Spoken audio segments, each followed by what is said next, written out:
Hey folks, welcome back to the channel, and I'm continuing on here with my look at what I'm calling the Forgotten Faction, those being the Predacons. I'm talking about the independent third faction as presented kind of in Transformers Prime. I'm not talking about the descendants of the Decepticons from Beast Wars, and I'm not talking about the ones that were kind of linked to the already established Decepticons in, the original RID, or if you will, Car Robots line. I'm talking about a completely independent third group, a third viable faction that we could have seen fleshed out to really be something special.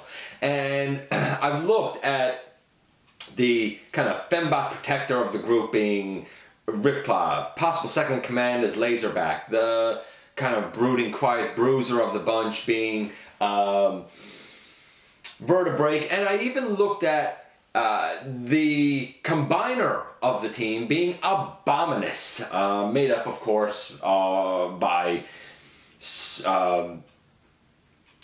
Blight, Ripper Snapper, Windraiser, and Twin Strike. Some of those names have been changed, and of course, the core, the torso, the leader of that group, Hunger. And now we're going to look at this guy. This is the Predacons Rising Target exclusive Skylynx. This same mold was used in regular retail for the Skystalker character, but we're going to cover everything to do with this beast in the latest GotBot True review.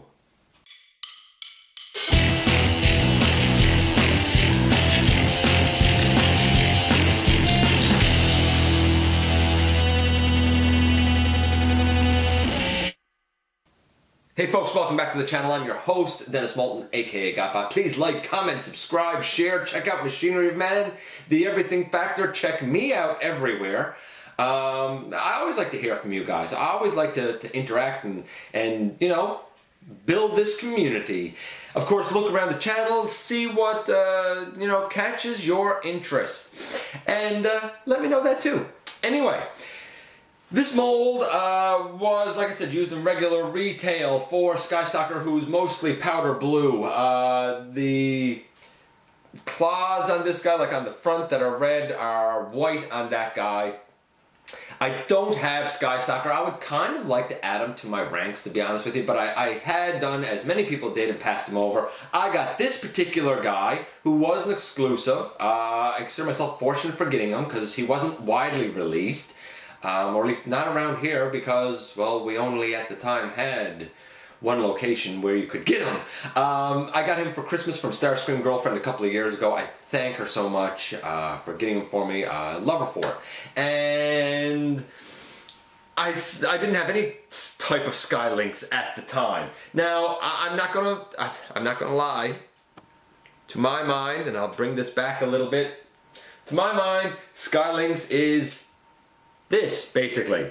But I can see where the homage comes in. Now, I don't know if this Skylynx is supposed to be an earlier version of this Skylynx, and this was, later on in his life, say, maybe, where he scanned a different mode. Or if maybe this is an ancestor to this Skylynx. Of course, they're probably not connected at all. But one of the things iconic about this Skylynx is his head and the way that his head looks. That sort of, narrow nose, and, we all know it.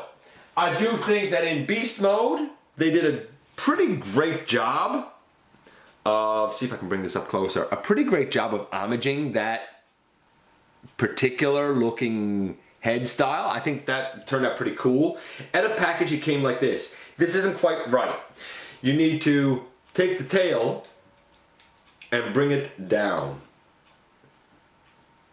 Tail kind of comes down like that. And here he is on all fours. There's his beast mode. I guess it's an okay beast mode. Whatever. That being said, I do like the deeper blue and the deeper kind of maroony red used on this guy over what we kind of recognize as Skylynx, to be perfectly honest with you. So I'm going to give his paint apps. And by the way, he did appear. He is one of the very, very few who actually did appear on the show. So I need to kind of grade him by the show. Now, I should say this. He didn't really appear on the show. He was in the Predacons Rising movie that ended the series.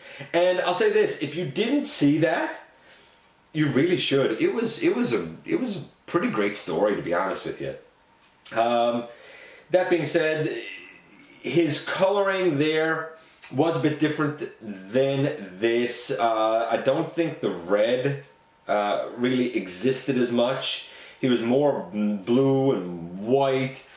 So overall, as a representation of what we got on, in animation, he's only about a 6. In terms of being a Skylynx type of homage, he's about an 8. So we'll split the difference and say his paint apps are a 7. Posability, playability, it's actually really great in this mode. The head can go up and down, the jaw opens and closes, these arms can move in and out, and there's an elbow and the claws move all around, these back legs can move on a couple of hinges, the toes tilt, the tail can move up and down, the wings can move like this on a hinge in right here, but they can also move on a hinge up here, just the blue piece by itself. He's full of articulation. Good articulation in robot mode as well, although, to be fair, because of the way his legs are, he doesn't tend to stand the best, which is a shot against him and hurts him. I would have given his articulation about a 9. Maybe, yeah, about a 9 for sure, a strong 9. No waist, so I guess that would sort of not make him perfect, but because he has trouble standing, even though you can use the tail sort of as a third leg, so to speak, I'm going to have to give his articulation about a 7. It's good, but it's a shame that he has such difficulty standing properly. Transformation, well, we're going to get right into that now. His back legs, you extend them out and extend them out. There's a little heel-esque spur that comes out here on the back. It comes out here on the back, like that. And I'll bring this in closer, like that. You can take these and bring them out kind of to the side, angle them as you sort of see fit. This head goes down and the mouth opens up and his robot head is inside. You put the chest back up to close that over. So you kind of just you open the chest, you push the beast head down into it, and you open up the mouth and the robot face is inside in here. For these front claws, you basically turn them around. Here is his robot hand, and see if I can show this. Might be easier to show it on this one. Is it easier to show it on that one? Yeah, there's a couple of little spaces up here, and there's a little peg on the arm, so when you bring the fist out, you kind of bring the claw up on the side and you push it in on the arm like that, so it's on the outside of the arm. You do the same thing, and I guess you can angle his arm down. You do the same thing over here, where you flip the fist out and you bring the claw up on the side and put it over that little peg. And in the end, and the tail, you angle that up onto his back again.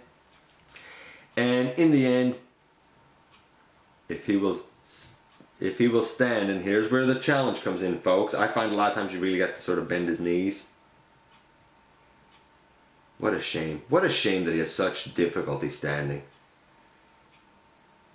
In the end, precariously, here is Skylynx in his robot mode. Again, I think it's a cool mode. It's just those legs are so thin. The head, it can go left and right a bit. The shoulders can go way up and down and way out to the side and the elbows bend.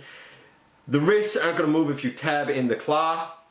The legs can go forward and backward. There's a knee hinge and then a second knee hinge, basically for like a chicken leg type of knee action. The feet tilt forward and back, which I don't think really helps him in this case. The little heel spur, I guess it's supposed to be, that can move in close to the leg. There is a thigh swivel. There is a bicep swivel. The wings still move. He really has all the articulation that you could kind of want him to have, to be honest with you. He has a couple of weapons. I think a lot of people know these friction things here. You basically fire them out. They're only friction in there, really. You would put them in, and there's a little trigger kind of in here, a little white trigger piece up right here. This white trigger piece, you would push it out and it would fire it. You push the white trigger piece back and it goes in, but it's still only friction. I've never really used them. And if you want a nice melee weapon, you can come here to his tail and take off this blue piece, and it will basically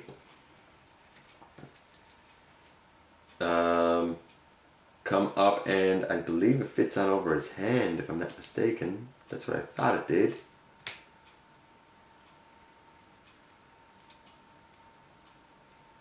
Am I wrong about that?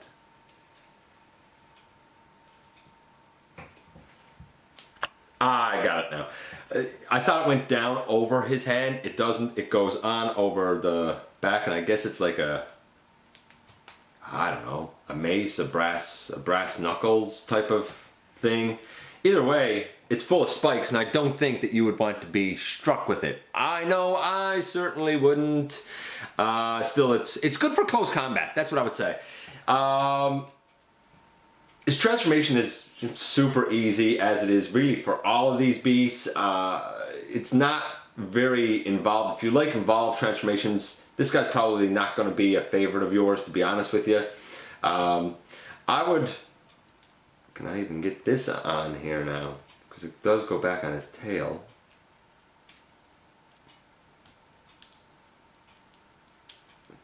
Now it doesn't even want to do that.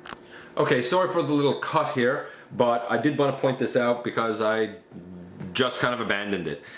In here, there are a couple of little notches up top. You probably, I don't even know if you can see them.